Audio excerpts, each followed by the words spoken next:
stretch of highway between Hermosillo and Nogales, headed north towards the border. I have some personal paperwork I have to go north to attend to. And I am making this trip by myself, first time for me to drive it, but not truly by myself because I have Blondie.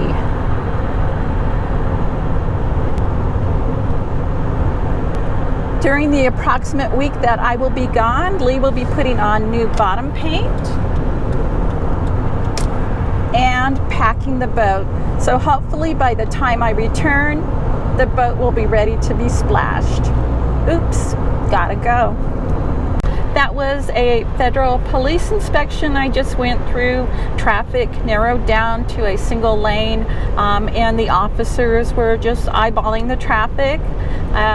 They were looking for something, but neither me nor people in other vehicles were the target of their interest. Up ahead, we will be getting to a military inspection point, and it is a major stop for some people traveling this road, especially if you are on a bus. They make everyone get off the bus. You have to take your luggage with you. The luggage is x-rayed, and then you're free to go. With cargo trucks, often the trucks are unloaded. They have loading docks there, and they go through the cargo of whatever the truck is holding. Mostly for gringos, it's been my experience that I've always just usually been waved through. Sometimes they will stop and ask me where I'm coming from and then just wave me on. So for gringos, it's not a big deal. Prior to my trip north, we had a lot of projects to complete. One of the major projects was to replace our heat exchanger. Last spring, we had the old heat exchanger bored out and the seams resoldered.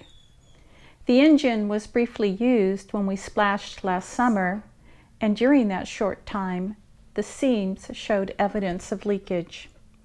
As Perkins heat exchangers are not locally available, we ordered one from the U.S. before Christmas to be sent to the yard. After languishing for 3 weeks in Mexican customs in Guadalajara, while correspondence flowed back and forth, the part was eventually released upon payment of duty. Lee installed it. We would have been better served to have the part sent to Nogales, Arizona, and driven it over the border ourselves. Previous to installing the heat exchanger, Lee replaced the neck and cap to the coolant reservoir. It appears there was a soldering repair sometime in the past, and over time the repair started to fail. There is always something to fix. When I caulked the decks, we pulled the sail track. We were surprised to find there were no backing plates. Additionally, the track was raised slightly off the deck with a thin piece of teak to allow the car to slide smoothly. The wood had deteriorated, so one of our projects this past month was to replace the wood strip, bed the strip and track, and add backing plates.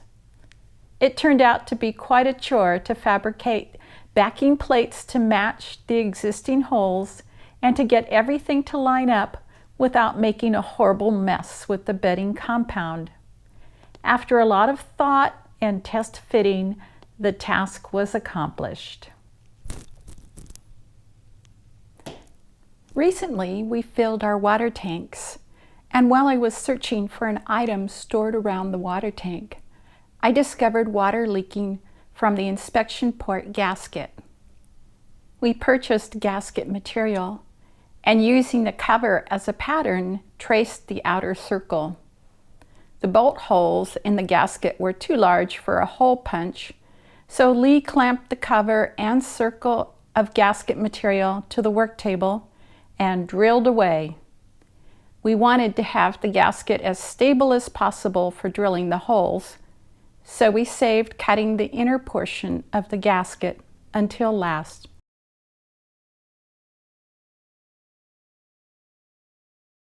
Voila, it fits. Our dinghy continues to be very fragile, and when it was bumped, it cracked yet again. Lee made repairs, but we started looking in earnest for a replacement dinghy. I bought an old Walker Bay on my trip up north, and we'll see how that works for us. This is a short video. I'm getting ready to hit the road to return to Lee and La Brisa. During my absence, Lee has put on the bottom paint and packed the lazarette. I've notified our insurance agent we are splashing, so it should be really soon. So until then.